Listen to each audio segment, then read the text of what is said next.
Hello, everyone. Simon Jacobson here. Another episode of Meaningful Live, broadcasting from Washington, D.C., where I just spent a beautiful weekend retreat, the JLI retreat. And we'll be speaking about, will AI replace me? Will AI replace me? This program is dedicated by Dina Rachel Fisher, in loving memory of her parents, John, Jack, and Nadia Fisher. So AI is all the rage. Everyone's talking about it. Billions of dollars are being invested into it. It's being lauded as even greater than the Industrial Revolution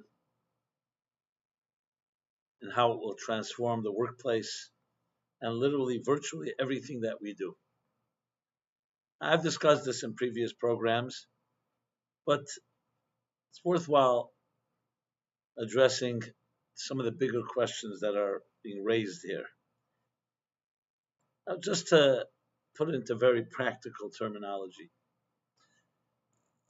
all the revolutions, whether it was the agricultural revolution, the industrial revolution, the information revolution, the atomic nuclear revolution, essentially did one thing. And that's what science is all about. By understanding what makes this world tick, we're able to figure out the inner forces that we're able to tap into that allow us to produce more with less work. So, for example, before there were built wells, where did we get water? Water either came from a river, or if it did come from a wellspring, it was something, either a spring of water that was accessible.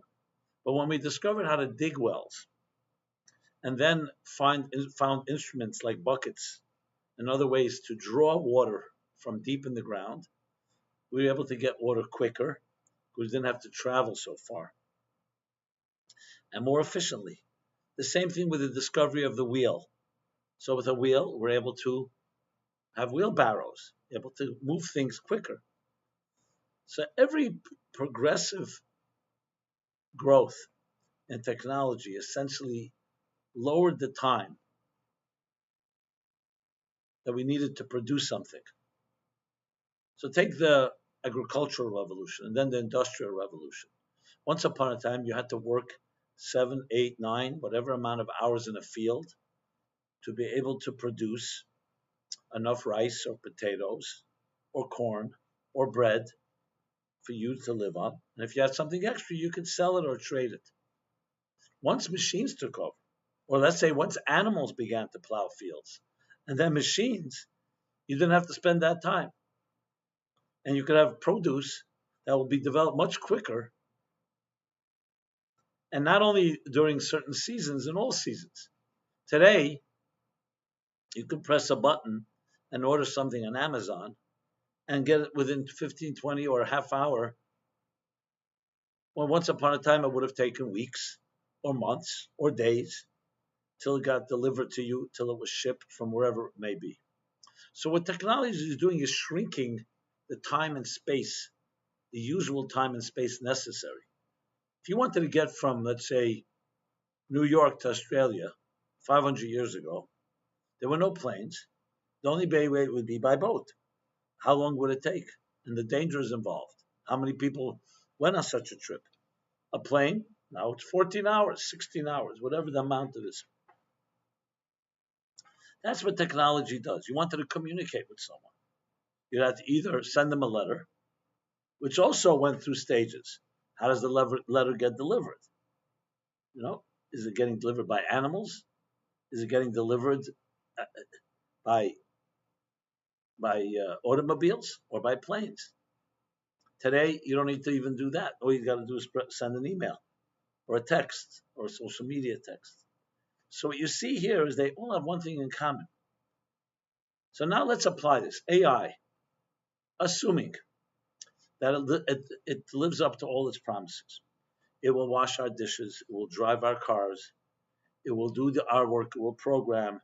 it will design, it'll give us a lot more free time because we will be getting same results or even better results in much quicker ways. So, of course, the big question is then what happens to us? What makes us unique? You could have asked the same question. Once animals plow a field and not a human, or once a machine does it and you don't need a human, so what is our role? So you could say your role is to make the money on it. But the truth is that this is going to pose a tremendous existential question for all of us. What is a human being? If we're just machines, these machines will be faster and better than we are. It will retain more, it will be trained better, and achieve everything we can achieve in a much faster way. So it's really what's going on here is, I believe, a revolution of the soul.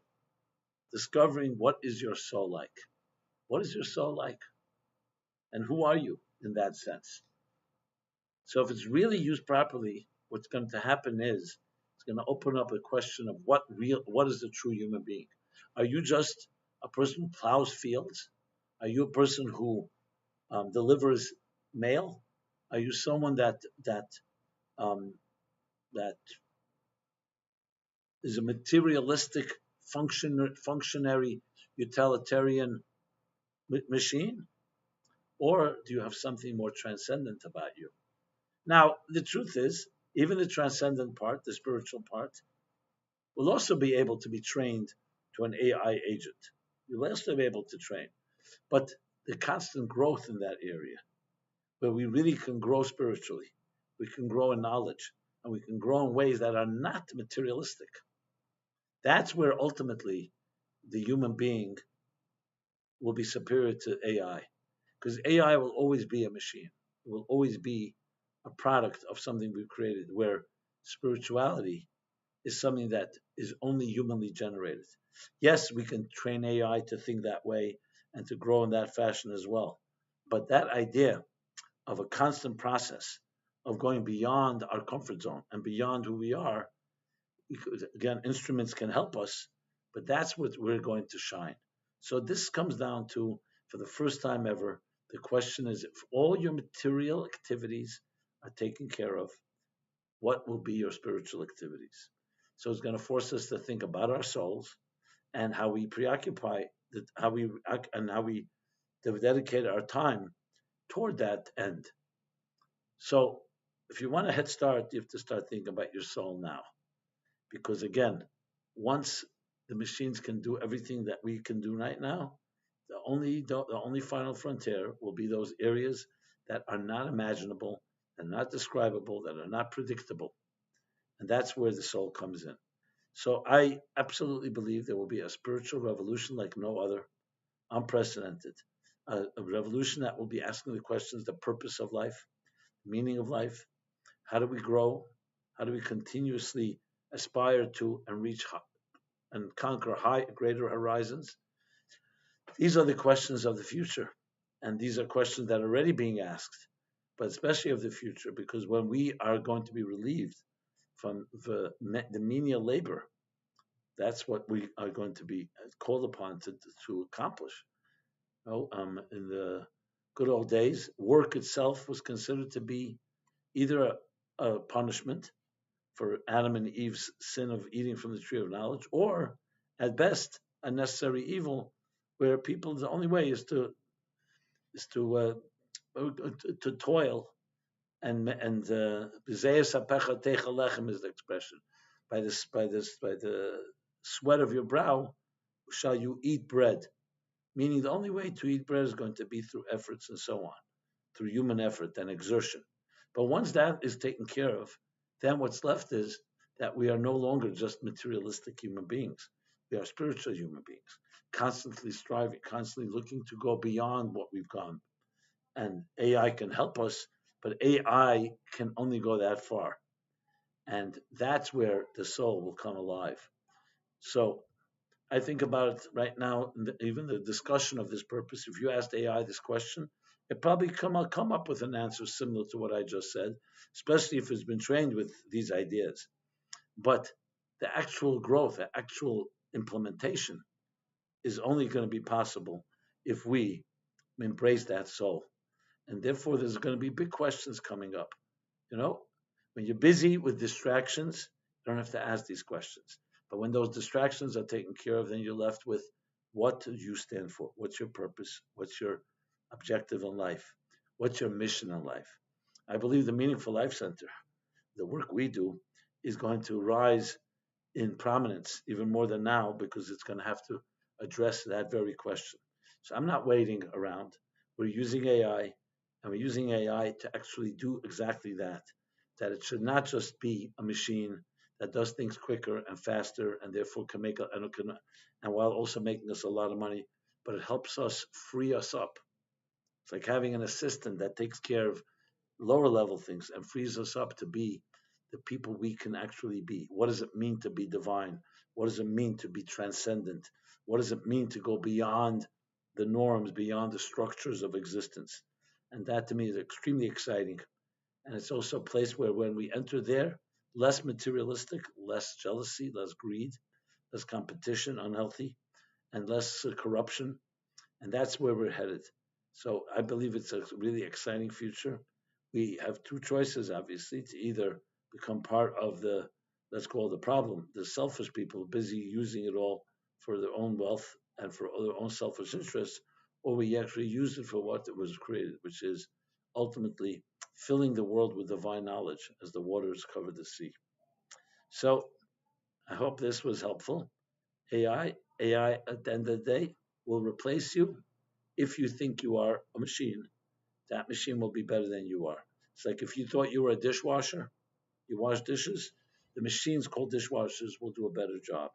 If you thought you were a baker, the machines will be better bakers. It's going to come down to those sublime, non tangible elements that we contribute that are actually indispensable to people in life that is going to determine the future of how we proceed. So, my friends, I feel this is the Wild West, but we're blessed to have the opportunity to do something about it. And it comes down to starting from the simple goal where you hear something nice, you share it with someone else. Use technology to spread the word. Become a giver, not a taker. AI can also be trained to do that, but it's going to be driven by us as being fundamentally givers of light, ambassadors of the infinite, carriers of the divine and of the immortal. This has been Simon Jacobson. If this message was meaningful to you, please share it with others. You can share it online, you can share it in person, any way you see fit. And may we all be blessed to continue to share such messages until the whole world senses that we're all part of one larger cosmic composition, one large divine symphony. And when we do that, that becomes the primary force. Our bodies and our material lives are simply vehicles that really don't have any inherent value. Their value is only in the eyes of the beholder, as people know. When you really look at it, it comes down to what is the spirit and the soul. So again, Simon Jacobson here. Please share with others. Please subscribe to our offerings. Subscribe to our YouTube channel. And we now have simonjacobson.ai. You go to our website, meaningfullife.com. You'll see our AI tool platform where you could ask anything. And now it's generated by you, not by us. The content will come from us, organized content, but you can generate whatever it is that's on your mind. Be creative. The better the question, the better the answer. Thank God, thank you, and thank God, and let's all be blessed and be well. Bye-bye.